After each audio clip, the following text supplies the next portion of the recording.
Madame, Monsieur, bonsoir et bienvenue dans le 20h de TFM. Dans l'actualité de ce mercredi, horreur à Yeumbeul. Un homme a été tué par arme blanche. Le défunt était un aviculteur. Les détails dès le début de cette édition. Le président Bassirou Diomaye Faye en visite en Mauritanie ce jeudi. Une revue d'étape d'une collaboration exemplaire entre la République islamique et le Sénégal. L'hôpital Albert Royer doté d'un système de pointage biométrique, la direction compte sur ce dispositif pour lutter contre l'absentéisme, la fiabilité du système en question dans cette édition. Et puis à la une également, la journée internationale de l'hémophilie. Les malades demandent plus d'assistance et la disponibilité des injections. Voilà pour les titres et tout de suite le développement.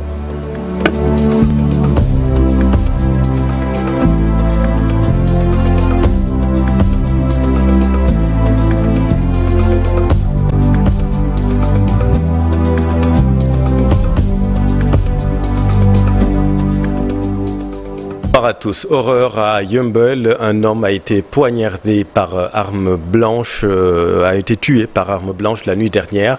Le défunt était un aviculteur, il a été poignardé lors d'une bagarre. Les populations de cette localité réclament plus de sécurité dans cette zone. Voici Mamaya Sall interrogée par Aminata Ba. Ce qui s'est passé ici hier, c'est vraiment déplorable parce qu'un jeune nommé Pape Diaw, un frère qui habite ici depuis des années, a acheté ici une maison. Donc en même temps dans la maison il y a une chambre là où il dormait, le poulailler était dedans. Hier on nous a signalé qu'il était poignardé, en même temps égorgé.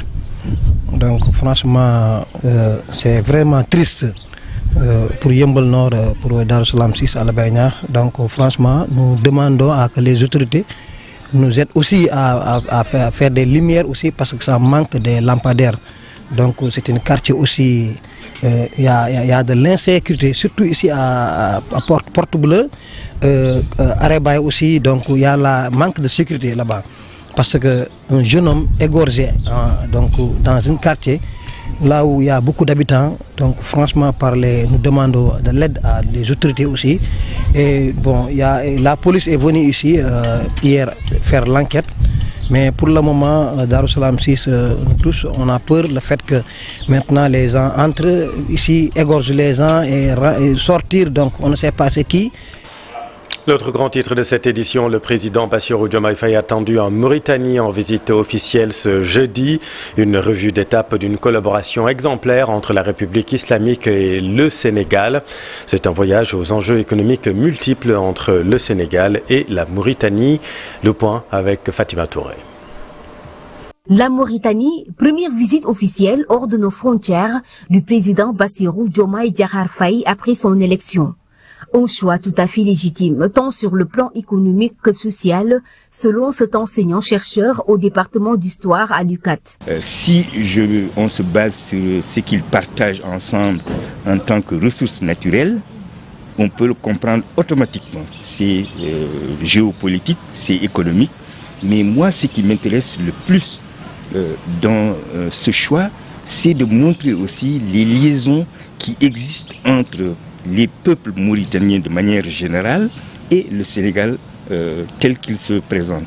Les enjeux sont énormes, selon toujours le professeur, surtout qu'aujourd'hui, les deux pays partagent des ressources naturelles, que sont le gaz et le pétrole. Si nous avons cet apport économique exploité entre deux pays dans l'apaisement et donnant l'exemple aux autres pays qui vont découvrir du pétrole et en prenant aussi les leçons de ceux qui ont du pétrole, pour qu'on puisse nous-mêmes gérer notre pétrole entre deux peuples que rien ne sépare.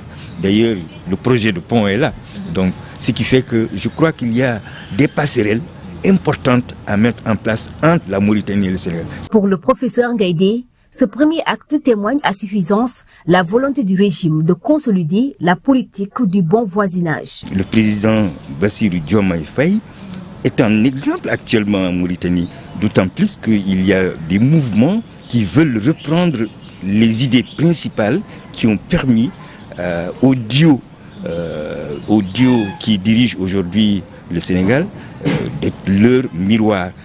Et je crois que tout cela participe justement d'un possible renforcement des liens entre le Sénégal et les pays voisins. 2 semaines après son installation à la tête du pays, le chef de l'État Bassirou Diomaye Faye est attendu ce jeudi à Nouakchott pour son premier déplacement officiel hors du Sénégal.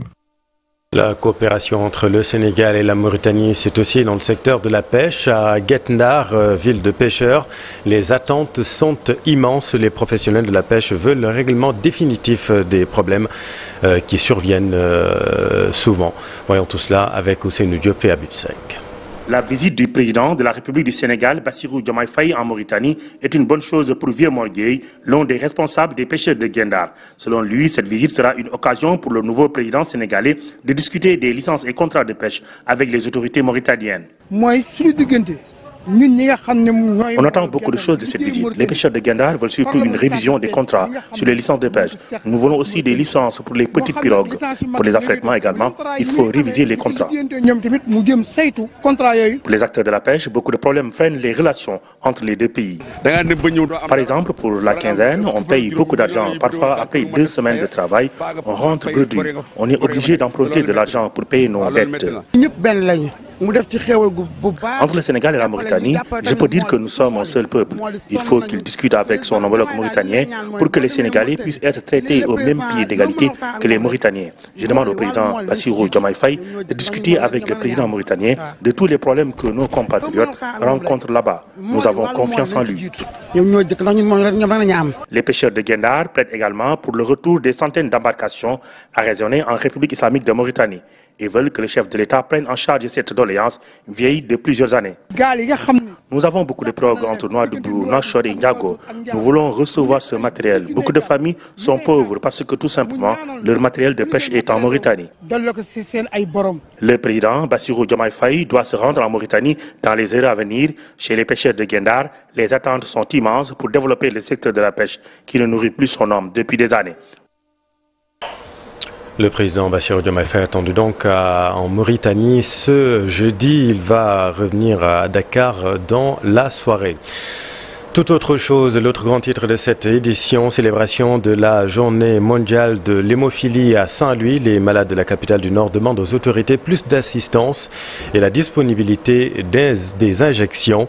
Les malades ont organisé un panel axé sur le thème accès équitable pour tous les troubles de la coagulation. Voici Cher Camara, le président de la cellule régionale de Saint-Louis avec notre équipe dans la vieille file. Il faut un facteur ou des facteurs pour que le patient puisse retrouver véritablement son état normal. Et ce sont ces facteurs-là qui sont en fait rares ou difficiles à trouver dans le marché. 1, c'est difficile à trouver dans le marché. 2, ça coûte cher. Donc cela veut dire qu'il y a obligatoirement l'intervention de l'État qui puisse soulager les malades, donc les hémophiles. C'est pourquoi nous appelons les autorités étatiques dans le budget du ministère de la Santé, de la même manière qu'on prend en compte certaines maladies victimes de la coagulation, que l'hémophilie soit prise en charge aussi. Population de 10 millions, il faut au moins 1000 cas. Donc ça veut dire qu'aujourd'hui, nous devons être à 1700 cas détectés. Ça veut dire donc qu'il y a un travail au-delà de sensibilisation, mais il y a un travail de diagnostic même qui doit se faire donc au sein des populations. L'hôpital Albert Royer à Dakar, doté d'un système de pointage biométrique. La direction de l'hôpital compte sur ce dispositif pour lutter contre l'absentéisme. Mais quel est le niveau de fiabilité du système? Décryptage Maïmouna Ndiaye. Un système de pointage à l'entrée de l'hôpital d'enfants Albert Royer. Un nouveau dispositif de contrôle des entrées et sorties mis en place cette semaine au sein de la structure. Il contrôle les mouvements du personnel fonctionnel des secteurs. Une initiative personnelle de la direction de l'hôpital en phase test. Le mécanisme permet de veiller à la ponctualité des agents. Désormais, tout travailleur de l'hôpital Albert Royer est soumis au contrôle en posant son doigt sur l'appareil. À l'arrivée, de bonne heure et à la sortie, c'est-à-dire à la descente. Pour la plupart, c'est entre 8h et 16h. Notons que le nouveau ministre de la fonction publique et de la réforme du service public, Olivier Boucal, a donné le signal dès sa nomination. L'on se rappelle aussi de l'actuel Premier ministre Ousmane Sonko qui avait installé le système de pointage dans sa mairie. Dès son arrivée à la tête de la municipalité de Ziguinchor, il avait sorti un communiqué indiquant au personnel l'importance qu'il accorde à la ponctualité. C'était en décembre 2022. Un registre d'accueil dans un premier temps, il appartenait aux vigiles de marquer les entrées et les sorties des travailleurs. Avec le gouvernement de Bassirou Diomaye Faye, les autorités sonnent la rupture. Selon eux, il faut bannir les mauvaises pratiques constatées dans le régime sortant. À l'exemple de Albert Royer, ce système de pointage sera généralisé pour renouer avec les bonnes pratiques d'une administration au service des populations, selon les gouvernants. Un moyen pour lutter contre l'absentéisme, mais surtout respecter les heures fixées par le Code du travail. Ces nouvelles directives feront-elles long feu? Pour rappel, le président sortant Macky Sall les avait instaurées en avril 2014, mais c'était sans grande réussite, par manque de suivi. Merci Maïmouna. Un problème foncier à Ndieman, c'est dans la commune de Nguyen. La population s'oppose à l'exploitation de 35 hectares confisqués, selon elle, par un promoteur privé. Depuis, la colère grande dans cette localité. Reportage d'Aïmati Diagne et Mamadou Gueye. Ils ont voulu se révolter, mais nous sommes des personnes qui respectent les lois et les règlements. C'est un rassemblement pacifique des habitants de Ndieman avec port de brassard rouge. C'est pour dénoncer l'exploitation illégale, selon eux, de leurs terres par un promoteur privé. Nous avons constaté après qu'il y a un vice de procédure. Partout où nous étions passés, nous avons constaté qu'il y a vice de procédure. Donc le dossier n'est pas passé par... Parce que quand on attribuait ces terres, la population ndiémanoise n'était pas au courant. Ils veulent une solution à ce problème qui les oppose à la famille religieuse Baro. Ces populations lancent un appel au chef de l'État, Bassirou Diomaye Faye. Nous interpellons le président de la République qui a un regard sur ça, qui a un regard sur les paysans. Nous interpellons le président du MES pour ça. Nous interpellons aussi tout le gouvernement, plus précisément le Premier ministre Ousmane Sonko. Parallèlement, les habitants de Ndieman déplorent aussi un manque d'eau et d'électricité. Actuellement, le réseau hydraulique ne marche plus. Nous n'avons plus une seule goutte. Les femmes sont fatiguées. Donc, nous interpellons le ministre de l'hydraulique. Nous interpellons aussi le ministre de l'énergie. Nous avons vu des poteaux, des fils. Mais jusqu'à présent, nous n'avons pas vu de lumière. Les populations de Ndieman menacent de descendre dans les rues de la commune de Nguyen très prochainement s'il y a un effet dans cette affaire d'occupation illégale de leurs terres. Promoteur en question, Baladramé, agronome et gérant de la ferme, dit être en règle, vous l'avez entendu dans notre précédente édition. Et puis, commune de Ndiagadjouf, arrondissement de Niakhène, c'est dans le département de Tivaouane, découverte du phosphate. Les travaux d'exploitation ont bien démarré, mais les populations impactées se sont opposées. Les habitants de ces villages ont bloqué les travaux pour exiger le paiement des impôts. C'est un reportage de Cheranta Diop Seylatir. Ils ont été délogés de leur maison, des champs dévastés pour l'implantation d'une société d'exploitation de phosphate dans la zone. Les habitants des villages de Ngassama, Begel, Ndarlanger, Nguetingaraf se sont regroupés en collectif pour dénoncer ce qu'ils jugent scandaleux. Depuis 2018, l'entreprise Zefos a installé ici à Ngassama. Exploiter le phosphate qui s'étend d'une superficie de 6800 hectares. Ce n'est qu'un début, mais un début très difficile pour les populations. La question des champs. Parce que le sous-préfet de l'arrondissement de Niakhène avait dit qu'on va évaluer tous les champs qui ne font pas partie de la zone d'exploitation pour l'instant. Et on va sécuriser ça. On va mettre ça dans des papiers. Et chacun d'entre nous, on va leur donner son papier qui garantit son champ.